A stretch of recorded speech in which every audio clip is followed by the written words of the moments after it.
Once again, I'm so excited to welcome Yael Trusch to our talks about Shalom Bayis and money, or money and Shalom Bayis, because they're so interrelated. There's many statistics that show how the correlation between money and whatever's going on in the money situation and the Shalom Bayis. So really, we wanted to touch on this from several angles. So thank you for last week's talk, and that is available on our website. And today we'll be talking about something a little bit different, about how to support your husband in his work for Shalom Bayis, for our parnassah. Of course, that's not to say that many women are not contributing to the parnassah, but this talk is about how to support your husband. And there's different roles and different ways that people understand the roles of who brings in the parnassah. So let's talk to that. So again, Yael, you did speak to us last week, but let's again jump in a little bit of introduction about the work that you do in this space. Absolutely. So I am a prosperity coach, a money coach. I help Jewish women find financial clarity and confidence, build financial clarity and confidence around their money, obviously, to build a richer life. So my focus is working with women, helping them with that confidence and that clarity so they can build a richer life. And I host a podcast like we talked about last week, Jewish Latin Princess, which is soon going to be called Jewish Money Matters. I write for Chabad.org. I write for Aish.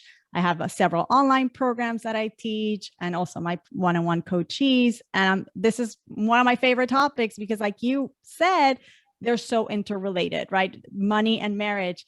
Once we get married, we're going to be talking about money, hopefully for the rest of our lives, right? And we're going to. If we're not talking, we need money, regardless if we talk about it or not. So we may as well be having good conversations. Exactly. And based on last week's session, everybody who was there and everybody who's going to watch the replay is going to have amazing conversations.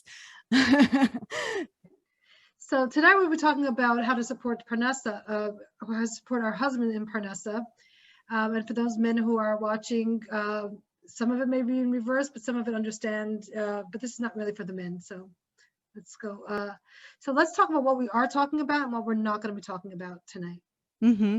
So what we are going to be talking about is how do we create a relationship in which our husbands feel supported by us and encouraged and uplifted. So let's say we've identified, based on our financial conversations, based on those money dates, based on trying to be in the same loop, that there is an income challenge, right? Where our husbands or our entire household, we're not making as much as we need to cover for our needs, right? So how do we approach that in a way that the shalom and the family, the shalom bayit, is still intact? Because I think that's a real challenge for a lot of couples. Yeah, definitely.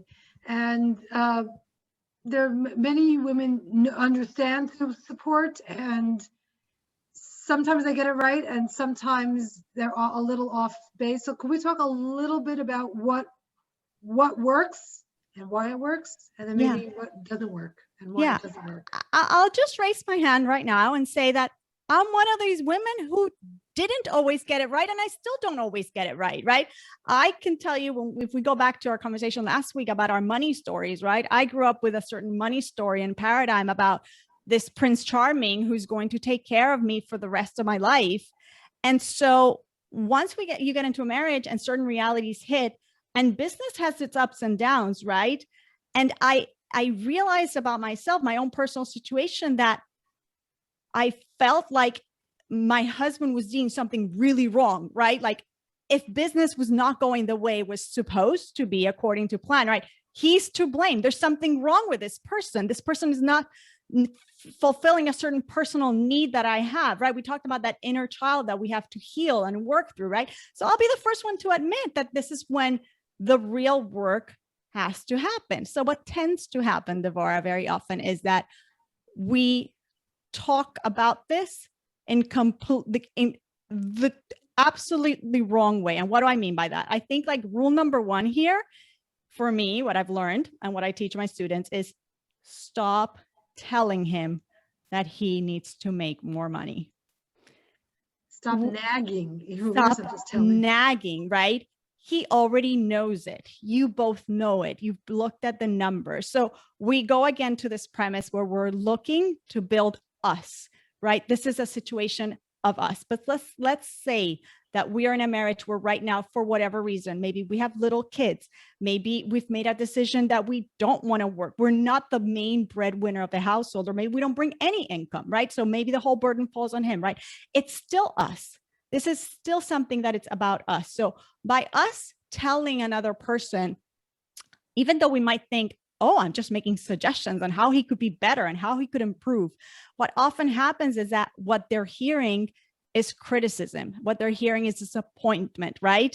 And nobody wants that. That builds a lot of tension. And so the peace that we want to build for the blessing to come is actually not being built. So we got to stop telling our husbands that they need to make more money, right? We have to take this as, also, I want to add something here, and Devora, you probably know this, right? That people rise up to expectations. And so when the message sounds, you're not competent, like you're not competent enough, right? Right. That's exactly what we're going to create. That's what we're going to, so that's the expectation. But when we shift this to respect, admiration, to together, how can I help? How can I be more creative with the expensive side? What could we do together, right? And keep the admiration for your spouse intact, and the respect that shifts the equation, that shifts everything. I should add something here that's really, really important. And it's the idea of focusing on what we do have rather than what we don't have. And why do I say that? For a few reasons. Number one, because obviously what we focus on is what we create, right? That's the power of our thoughts. That's right. So going back to the expectations we have of the husband, but also our own inner work, right? Because going back to my story, and I think a lot of people could relate to this, right? Going back to my story, I think that I came into this paradigm of this Prince Charming who's going to save me. And in a way that I felt like if everything worked according to plan, and this person is going to provide abundantly for me, right? I will never have to worry about money. But guess what? It turns out that I discovered that I worry about money. And so here's the newsflash, ladies. We have to do the work. We have to focus on what we need to do, which is gratitude for what we have, appreciating what we have, appreciating our husbands, right? And building something called trust that we touched upon last week, right? And so it's like everything that I'm going to say today, it feels counterintuitive, and it is counterintuitive, because what I want to try to get at is this idea that the focus is not so much on him. Actually, it's not at all on him. It's on us. Remember last week I said how any financial challenge is an opportunity for us for self-growth, for our own personal relationship with ourselves, our relationship with God, and our relationship with our husband, those three things, right? What we're talking about today becomes working on your relationship with yourself and on your relationship with God more than with him. So the minute it's easier to be focused on what he's not doing right and how he could be doing better and how he could be more assertive or more aggressive or more creative, all the things, than to work on, why do I worry so much?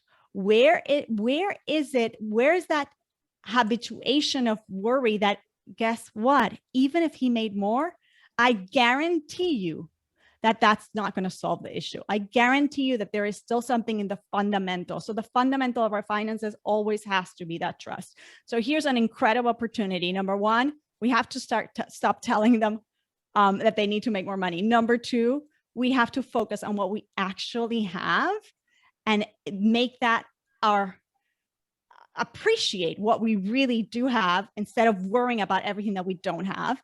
Build that trust in God, the one above. Because here's also the thing, often happens. We think we need to take this conversation with him. And I always say, the result that your husband is achieving is not your husband. Like if you have a problem with it, take it up to God. right? He's making the effort, and you have to make your effort on your area of life, right? But if whatever issue we have to take it up to the one above who can control the situation. We have to build that relationship. And the beautiful thing is that when we're working on ourselves, by default, he is also going to mirror that, right? And any self-growth that we do, he's going to, it's a trickle effect, right? And it goes back to him. So by cultivating that trust, we do not only do we cultivate the trust in God, but guess what happens also? We eventually, the trust in him is also built, because once we really internalize the idea that there is a God in the world that has put me together with this man, that we are actually soulmates, that whatever is happening right now with our income is, for whatever reason I don't understand right now, for our own good, right? It automatically builds that or nourishes that idea that this is exactly where I need to be with this person, with all his qualities and attributes and everything else. So this is very nuanced and very complex, but it's not one dimensional. What we're working on trickles into everything. Your trust in God, eventually your trust in him, that confidence that he needs to feel respected. He needs to feel appreciated, right? So it affects then how we talk to him. So all the things. So there's just a few things. I have so much more to say on this topic, but this is just a few things to get us started to understand that it's counterintuitive. When we say supporting our husband's efforts in parnassah, it might sound like, well, I'm going to tell him, I'm going to come up with creative ideas. And what I'm saying here is, how about we stop focusing so much on him and we start focusing more on ourselves? Definitely. So you said a lot of elements there. And I think that what I got out of it, and I'll listen to it again slowly in the recording, is that if we focus on what we have, we end up with a better attitude in general.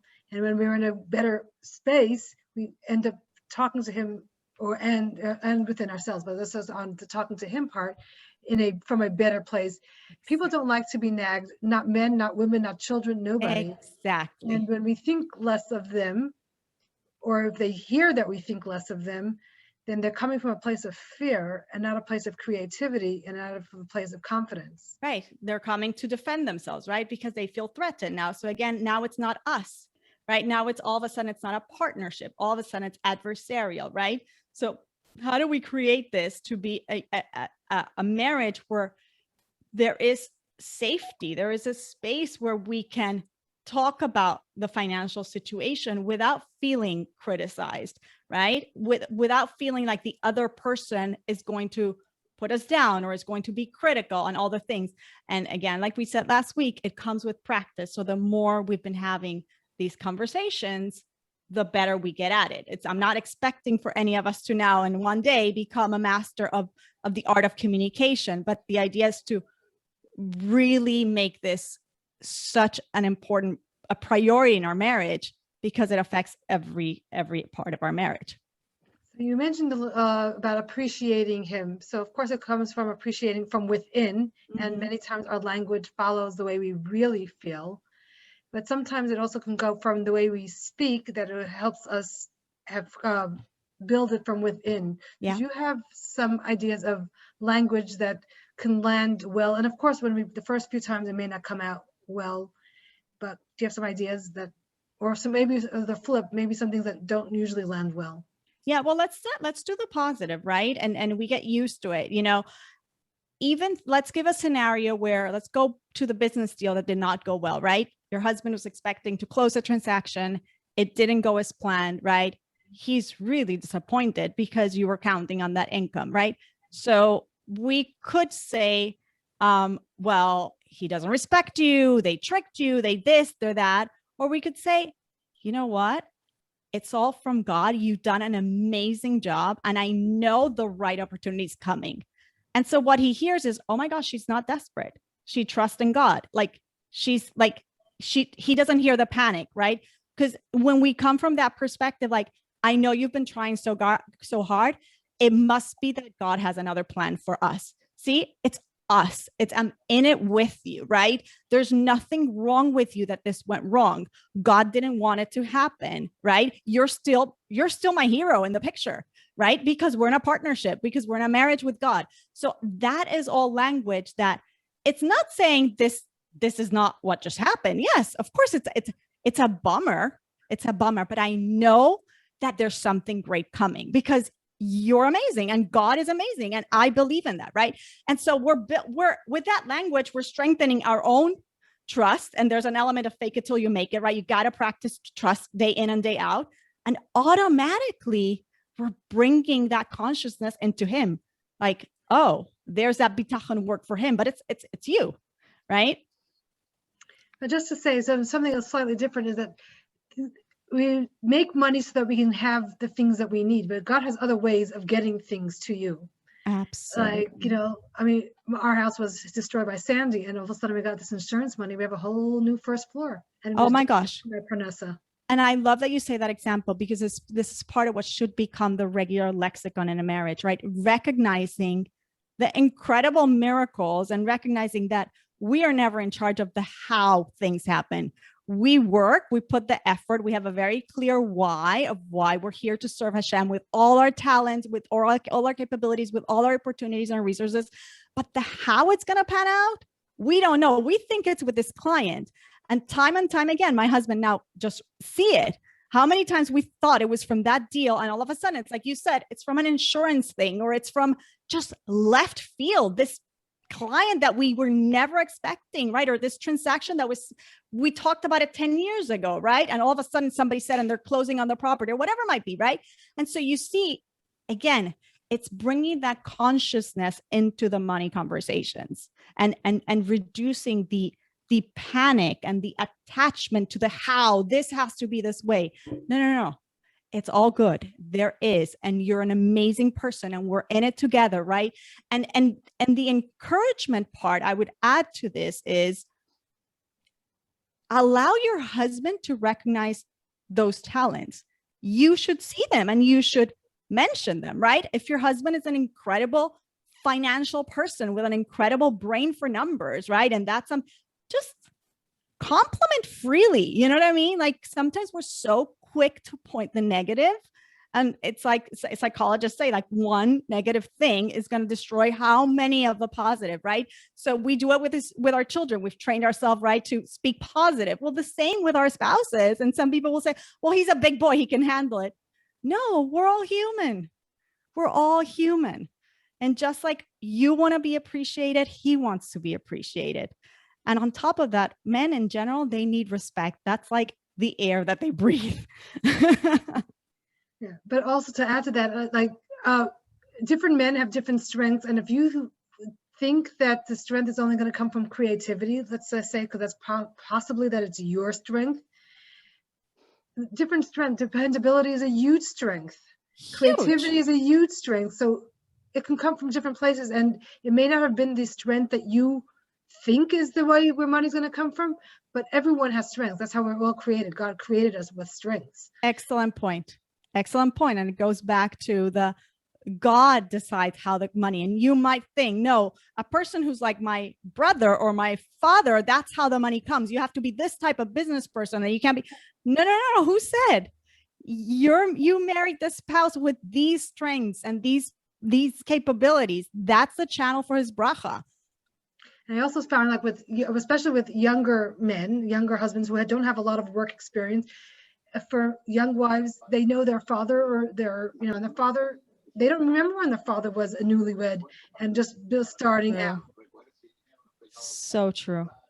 So true. I'm happy that you mentioned that, because that's often overlooked. So hopefully we have some younger people in the audience listening. That's something to really keep in mind. Remember that this is a journey that you're embarking in together. And what's important here is to cultivating the us, creating an environment where it's always about us building together.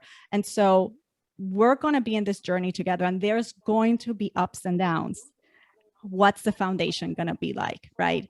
And, we know that the woman is the foundation of the home, and that really is not that really spiritually, that's it. So when we work on ourselves and we work on that trust and we work on creating that safe space where the husband feels that it's okay to communicate with my wife about money, and it's okay, she's not going to panic, she's in it with me, right? All the things. And he feels like you're on the same team. Like we talked about it last week, right? Like if there's a time where you need to cut expenses, if there's a time where you need to include him more, she needs to be more included, whatever it is that you're in it together, those are the things that are going to carry you through the journey in a much healthier way, where again, the peace is intact. So when we talk about his strengths, just to circle back, sometimes you can tell what his strengths are, and sometimes it's so not your space of strength that you may not recognize it. I'm just trying to mute someone. But if you did try to really find what the strength is, so that you could actually name it and find examples for it. So there are some of these like strength finders or assessments that you can actually take that quiz if you can't find it on your own, and then you can know what it is and look for examples of it, because those are his strengths. So I'll tell you something that's really great, but where it could get a little tricky is we don't want to be the one who tells our husband, go take a strength test, right? Right, but sometimes it could flow in naturally. Exactly. So we want to make sure that this falls in natural. And the most natural way that it could land is when we're doing it for ourselves. Again, when we're curious to find what are those things that I like, that I love, that the world recognizes about me, that the world wants and the world is willing to pay for, right? And you start discovering this for yourself, and you talk to him about it. And you say, and in your case, I would say it would be these things. And he'd be like, really? Well, I don't love that much. Or I actually love this. Or I agree with you. I'm really good at that, right? Having those conversations rather than like, oh, I think you need to take a strengths test. You see the difference? But also, yeah, definitely. But I also think that when you actually just look at the strengths, the list of possibility of strength, and you maybe see, oh, he is that, and he is that, and he's that.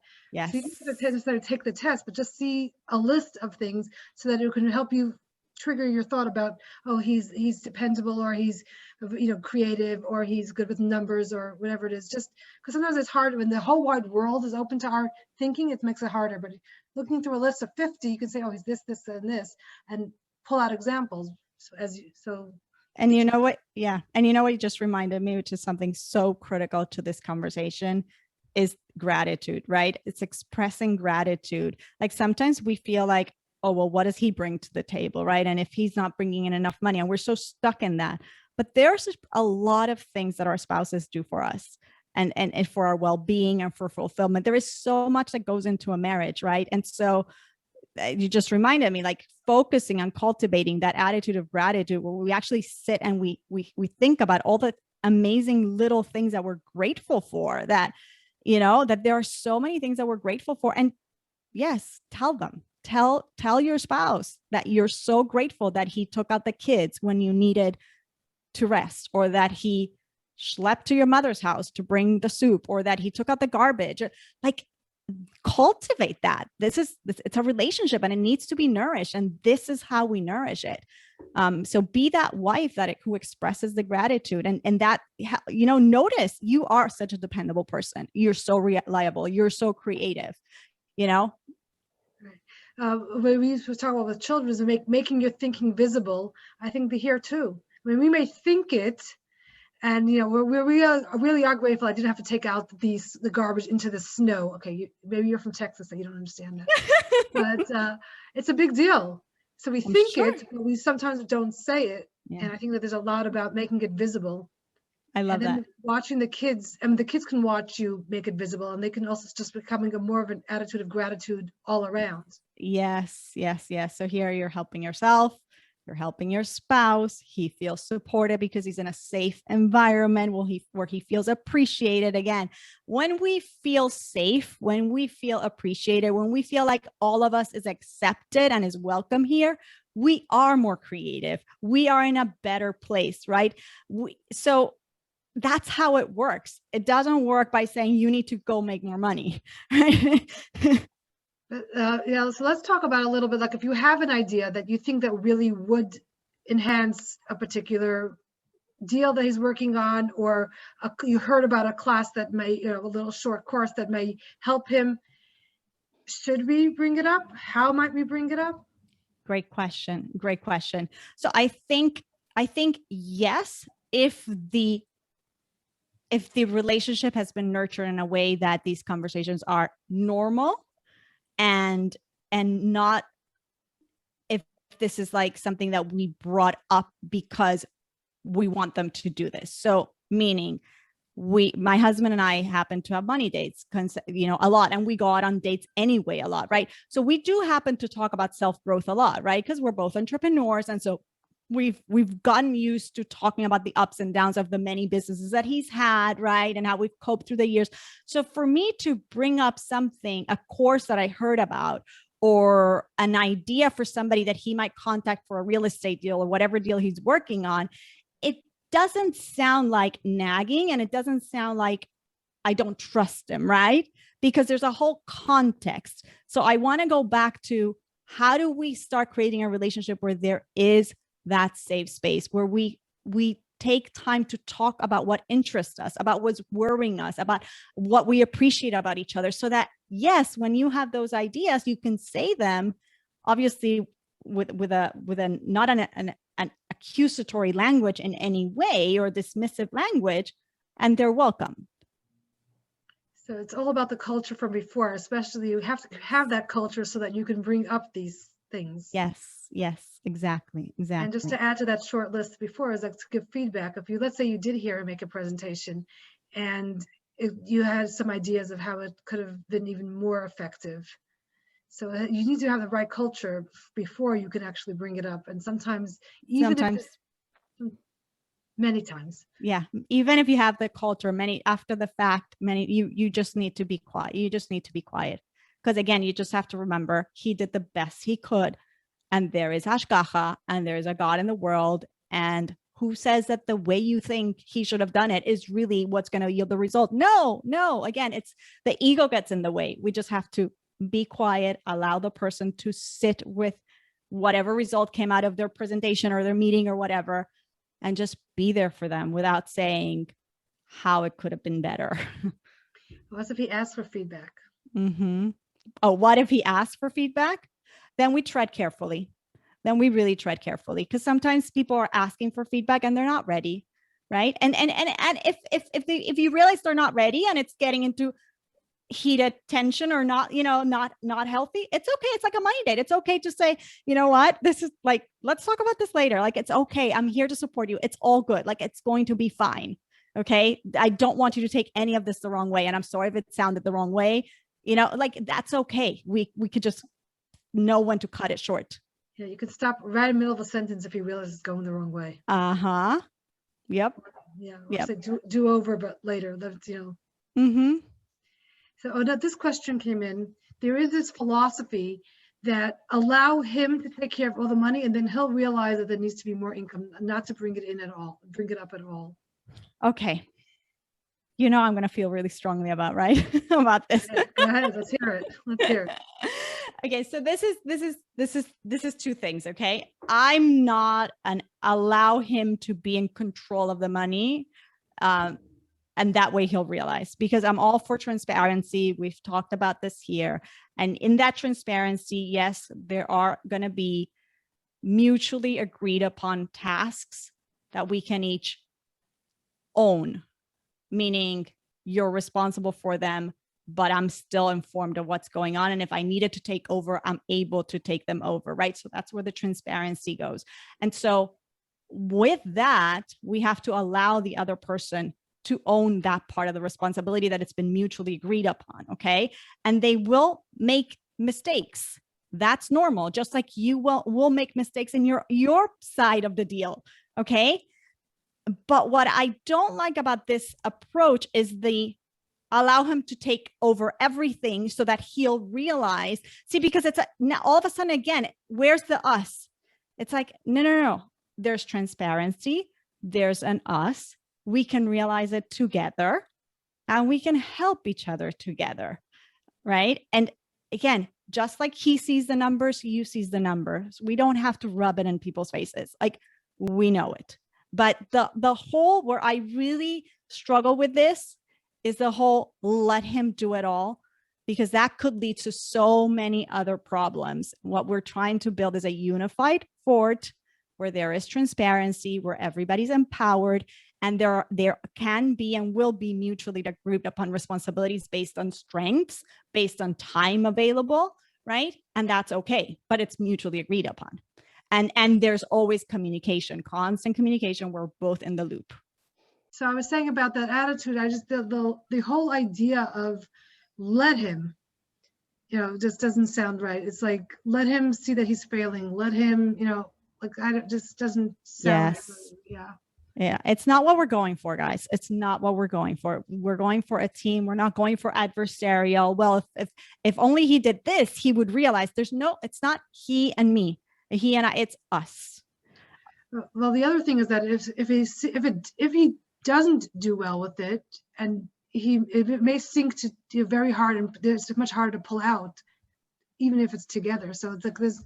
I don't see the value in working that way, but it is a philosophy that goes around. There's a question here in the chat that came in from Debbie in Spanish. If you want, you have other questions, but I'm just saying there's one I could translate for everybody. Go ahead for now. Okay, so she asks if I'm translating, so bear with me, guys.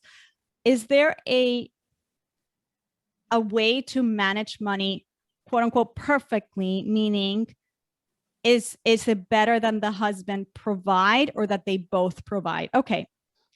So the question is there a better system? And I don't know what better means, if she's asking according to Torah or whatever. Is it better that we allow him to provide or that both provides?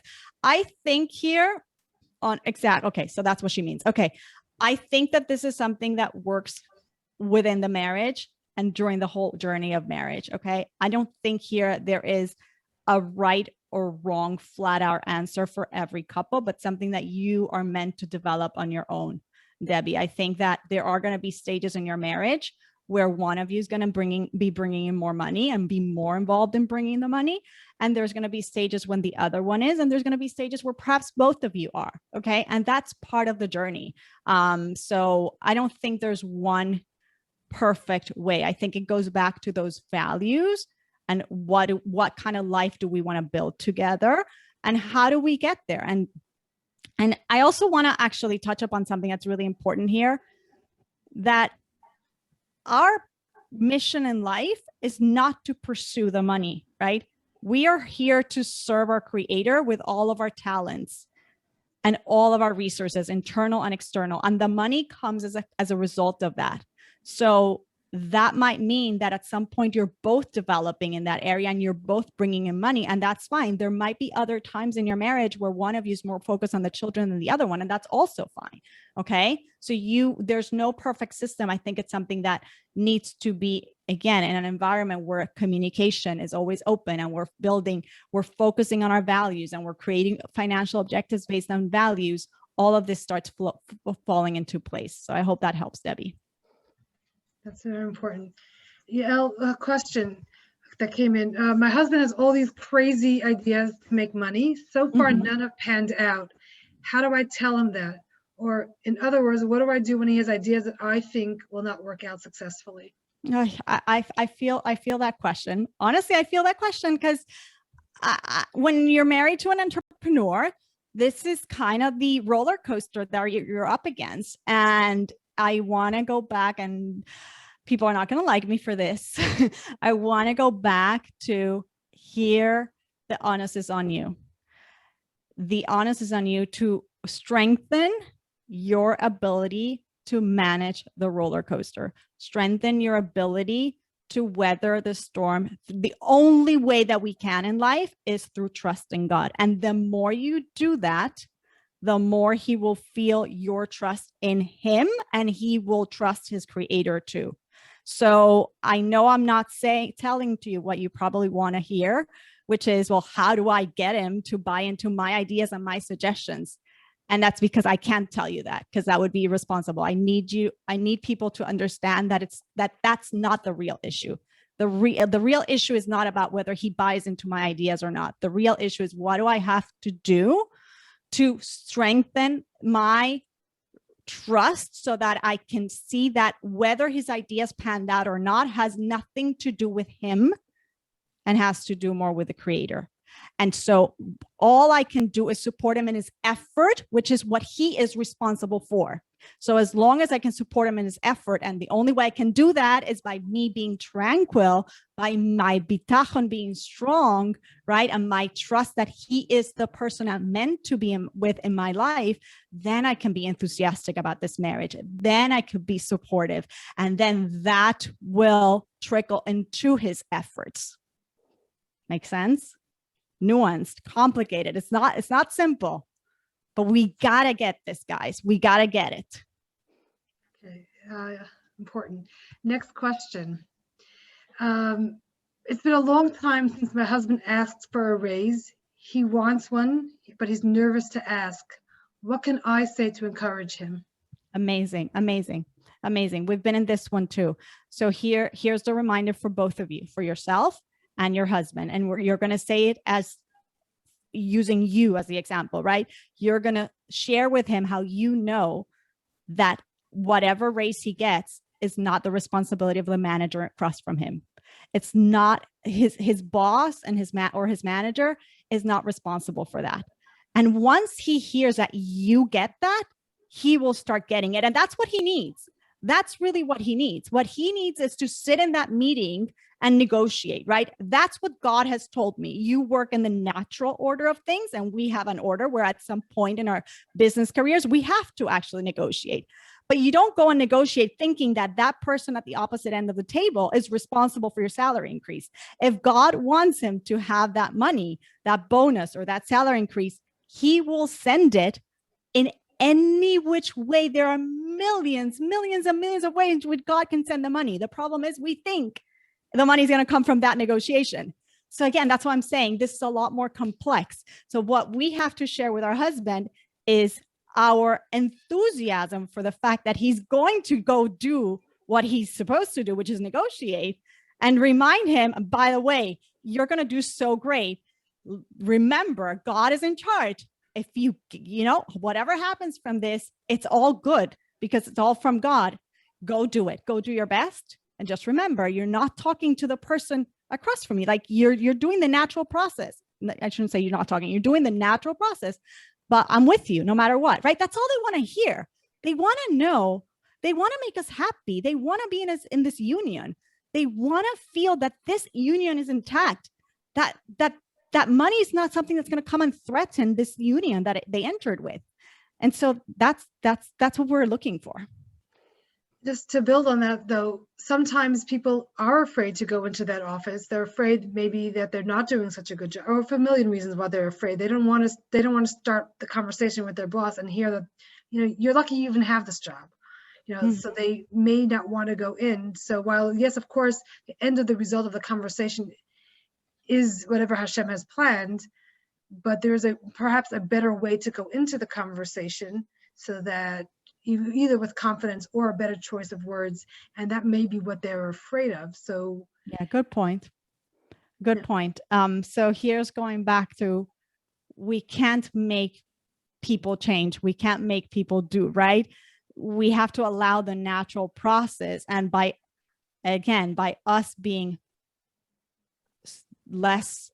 more braver, bolder, right? By them seeing us take confident steps in whatever we do, perhaps we work, perhaps we do other things that are bold and we exhibit an ability to manage our fears and do things outside of our comfort zone. That helps them. What doesn't help them is telling them, we don't have enough money, you have to go talk to your boss. That's what it doesn't help.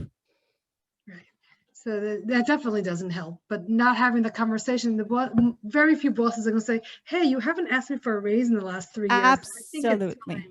Absolutely. So we have to communicate that we're there for him, that he's going to do something scary, but it's okay to do some scary things in life. And you're going to be okay. Again, going back, you're going to be okay with the result, because the bottom line part of the fear is, if I fail, my wife is going to XYZ, right? She can't handle it. Right. So I'm okay, but let's do this. Go. I'm with you. Just go do it. You've done hard things before, right? And have him see you do hard things. And again, making that visible. So if you do hard things and he doesn't really know it, then it's I mean, you're still doing the hard thing, but you're missing an opportunity. Right. Okay. Okay, here's a similar, I guess, but I believe in sometimes it takes money to make money. My husband's afraid of that. He doesn't want to spend what we can't afford, and he doesn't want to take a loan. We'll never get out of this financial problem as like this. So interesting question. Two things that I note from this question. The last part is very telling. We'll never get out of the situation as it is. Okay. Red flag there. Again, let's work on that thinking. Let's work on that. That has nothing to do with your husband. And the other part of this question that is interesting that I would encourage this person to work on is we can't afford it. So again, if you both are aware of the numbers, and the reality is that right now the numbers do not allow for that expense, then let's figure out a way that we can actually afford it. But it sounds from the way the question is phrased that perhaps he knows something about the numbers, and therefore he can't allow for more expenses. And she feels like, no, we have to do it. We could do it. We could So I feel like this is an instance where we have to come together again, talk about the numbers, talk about our money story. How comfortable are we with debt? How comfortable are we with risk, right? It sounds like he's not comfortable with debt. And it sounds like she's okay, perhaps, with debt, or maybe she doesn't even know the extent of the debt that these things could imply, right? So what I would encourage this person is, let's try to sit together and talk about this more concretely with the numbers in front of us and understand what's our comfort level on each of these things. And let's work on that end part of the situation where of the statement or the question, we'll never get out of the situation, because therein lies like a really, a belief that needs to be worked on, basically. Another question, Yael. So my husband's an entrepreneur. It's been 4 years, and his business is closing. And I guess it's hard for him. What do I do to keep encouraging him? And beside that, I am worried. It's amazing that it's beautiful that you're concerned about him. Like, you're taking the right approach. Like, you realize that it's so hard for him. We had a similar situation where we had to close down a business. It is really, really hard. But I can only say from the way you worded the question that you're already ahead of most people, and that you see how you have to be there for him, and that you said, I am worried, right? So you recognize that you have to work on your worries. So it just goes back. So keep working on your bitachon. If you can learn about bitachon together, I think that's something that helped me and my husband tremendously. And I've seen so many other couples do. Okay. If that's the type of relationship that you can have, or even if you learn it on your own, and then you can communicate some of the things that you're learning, and in your language, it's exhibited, right? And again, the language is of, it's going to be okay. There are going to be other opportunities, and we're going to get out of this. And he should feel that you're in it, that you're not, a lot of people, especially in our generation, where so many of us are children of divorced parents. Okay. A lot of the money story and the fears come around, oh my gosh, if I fail or if something goes wrong, she will leave me, right? So I want people to be aware that there is a narrative that some of us have, okay? And we have to be cognizant of that. We want to be in a union. We want to be in a relationship. We want to feel supported. And if he's the main breadwinner and it's his business, which is ultimately both our businesses, but he runs that business. And for whatever reason, we are having to close it down. It's extremely hard, but you can get through it together if you're really together, right? If he feels that you're not going to jump ship, because that's his main worry. Makes sense. And then again, once he's in that cycle of worry, he goes downward in his thinking and his creativity and everything else. Exactly. And that's the biggest support that we can give them, so that they don't go to that dark place. But just to say that sometimes businesses close, jobs change, and new opportunities are open. Sometimes that business was just keeping us very narrow-minded in that space. And now that you're kind of forced into something new, you never know what the new opportunities are. So I remember reading once, Dr. Tversky wrote it in one of his books, that every time he gets into a hard space, while it's hard, he gets very excited about what's coming next. Yeah. What's a shell I'm going to crack this time? So while it's hard when you're in it, but looking backwards, it was the next step to something more wonderful, or at least more interesting. Right. And by the way, this is not to suggest that this is easy. Okay. Like, I know that I do with my students a lot of emotional freedom technique and tapping, where we try to tap away the feelings of anxiety so that we can welcome the openness to the challenge and the possibilities and the excitement and the curiosity for what's coming and all of that. This is work. This is work. We're not minimizing the work, but at least we're trying to plant the seed and make all of us here in this room aware of the kind of work that we want to be embarking on. Right. Okay. I think there was another question that came in. Oh, interesting. I heard that asking my husband for a nicer vacation or a bigger apartment or new furniture would encourage him to make more money, based on the idea that husbands want to make their wives happy. I love this question. I do think that husbands want to make us happy. I do really think. And I think one of the things that I really recommend is for us to share our dreams. Is for us to, there is a difference between sharing our dreams and making it part of a picture together, right? Like, my husband knows that I dream of water, right? I grew up in the water. I will always want to go back to the water, right? But there are other values that we are advancing also, but like, there's these dreams, right? It's okay to share dreams. That sounds to me, or it is to me, a little bit different than saying, I want this, I want this, I want this, I want this, right? There's like these things we're working towards. Remember last week we talked about how, instead of thinking that it's a no, it's how can we get there, and how can we build a savings account to fund this thing that is important for my spouse or for both of us, right? So I do think that there is value in bringing your husband into your dreams, in sharing your dreams, because they do want to make you happy, and they will again rise slowly but surely, some faster than others. It all depends on what's going on, right?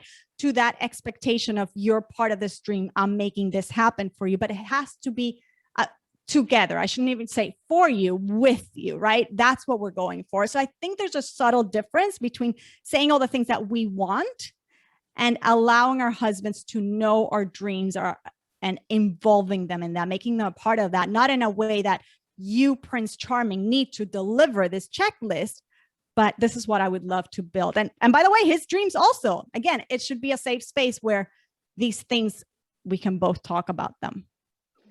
Now, if you loved me, you would figure out a way to do this for me. Not that. Yes. Not that, please. Not that bold.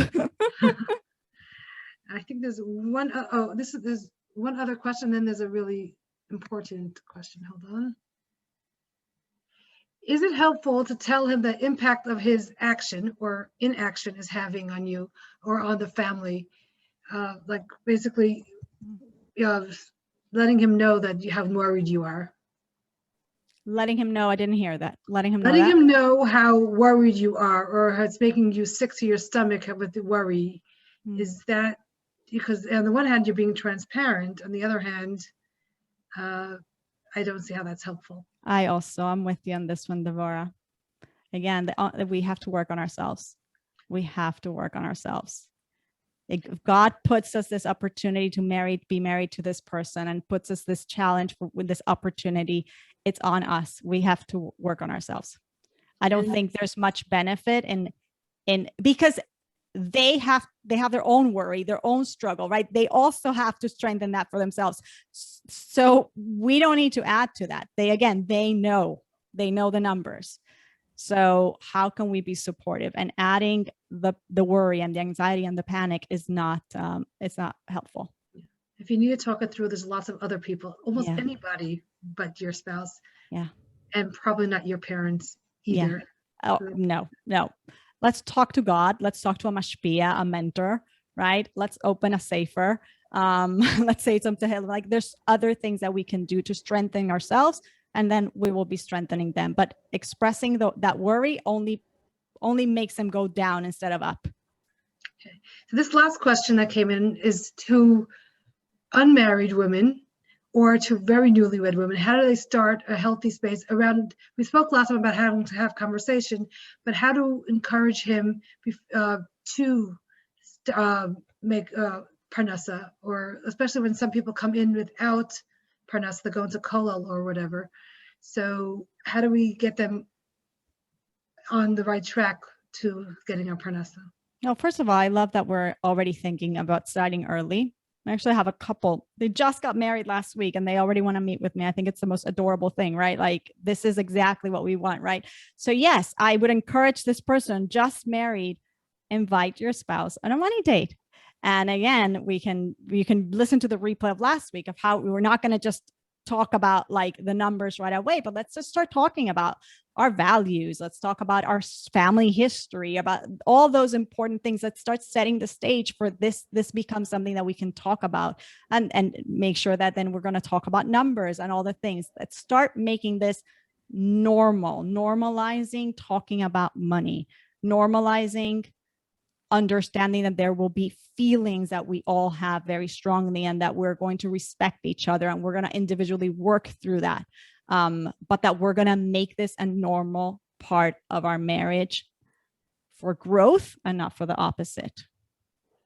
And just realize that many families go through ups and downs of money. It's some families coast through life, but many don't. And it's about the family and the relationship that really is what's going to really pull us through the whole of life. 110%. It's an entire journey. And again, keeping the focus on the fact that the money is this wonderful resource that God is sending and sends in myriads of ways. And there's going to be ebbs and flows to this thing, right?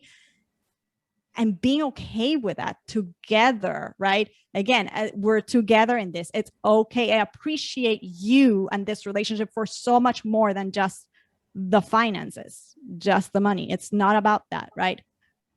Well, it's not only about the parnassah. I'm going to go back to the insurance example, but there's many other ways. Like we make money so that so we can buy things. But just say, if you like to travel, maybe you can get a job that pays for your travel and doesn't have to come through your parnassah. There's other ways to get the things. You know, for sometimes if you volunteer as a counselor in camp, your kids can get camp for free. Mm-hmm. You know, there's other ways for the things. It doesn't have to always come through parnassah. So I think that just looking for other ways to get the things that you want is another way of looking at it. It doesn't have to come from, go through the IRS, it doesn't have to come through that way. I love that. I love that creativity. Yes. Devora, there's a question that came to me. Do you want me to ask it? Do you want me to answer it? I don't think you can see it. I think it was direct. Then go for it. I answered all those that came directly to me. This listener says, how do you navigate when a spouse spends too much time at work? What is the best way to deal with that? Well, we know the way not to deal with it, right? Which is you never spend time to me. You're always in the office. That obviously is not working. So there are other creative ways, like we can ask them out. We can, if we share calendars, which by the way, I recommend you do with your husband, you can put the date on your calendars, right? And you could tell him it's a surprise when he asks, what is this about, right? And you can also say, I really would love to spend this Sunday with you. The kids are going to be at my parents', can we take the morning for ourselves? Like, it's okay to express that, right? It's a safe space. So don't be scared to say, but what I would not do is say, you don't spend enough time with me. You're always in the office. But the other thing is that sometimes he's so stressed that you don't even want to spend time with that stress. So what would you do with that?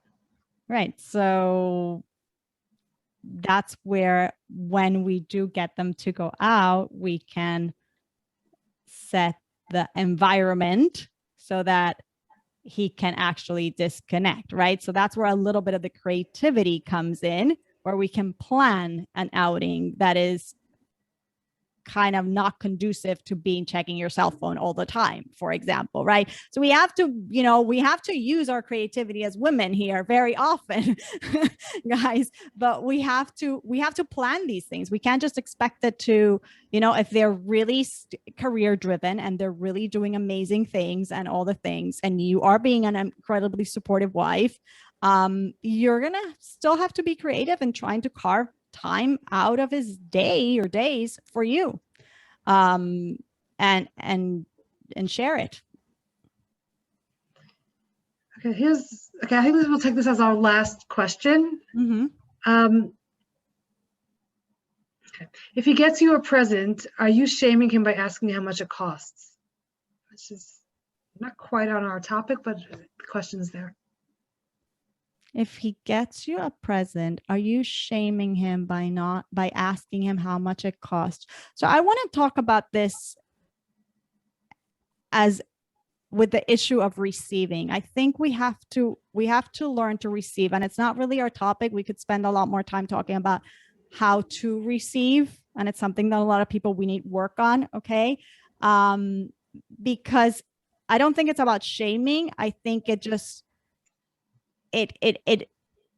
the opportunity to just receive, and for the other one to be a giver and for us to be the receiver, there is lost if we do that.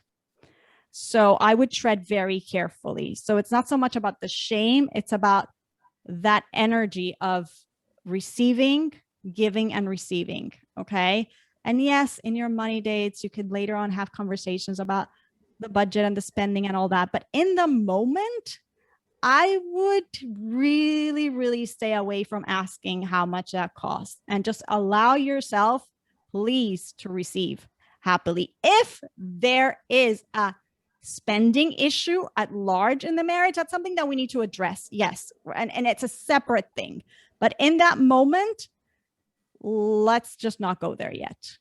And possibly there isn't a spending issue, but I'm just saying, for those who might be wondering, no, but I know he's overspending, there's a time and a place for that. It's called a money date. Another whole talk about, accepting what he gives, or accepting what she gives. We're talking to both genders, and maybe they're giving it for other reasons. That's not just for you, for keeping up with the Joneses. Like, that's a whole different talk. We're not even going right there. Exactly. Okay. So as we wind down, do you have final thoughts on this topic? Two final thoughts. Okay.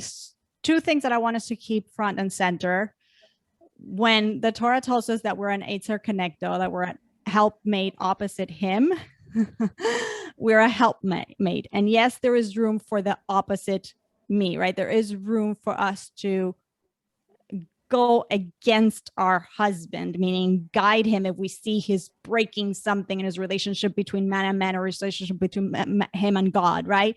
But that's not a biblical injunction to just constantly criticize your husband. So let's be mindful of the helper here, right? And how do I work on myself so that trickles onto him? So again, there's more focus here on us than it is on him. And the second part, which is part of this, but it's something I want us to leave as a nugget, is his blessings, our sages tell us, come through his wife. So again, I'm going to say it because it needs to sink in. The blessings come through his wife. The more we work on ourselves, the more the blessing. And if I'm going to add one final thing to that, the more bitachon, the more parnassah. So let's work on ourselves, on our bitachon. Let's work on our communication. Let's work on those skills so that we can strengthen him and so that the bracha can flow. Amen. Thank you. Thank you, Yael. Okay, good night, all. This was great. Thank you, guys. Good night. Thank you, Devora. Amazing work.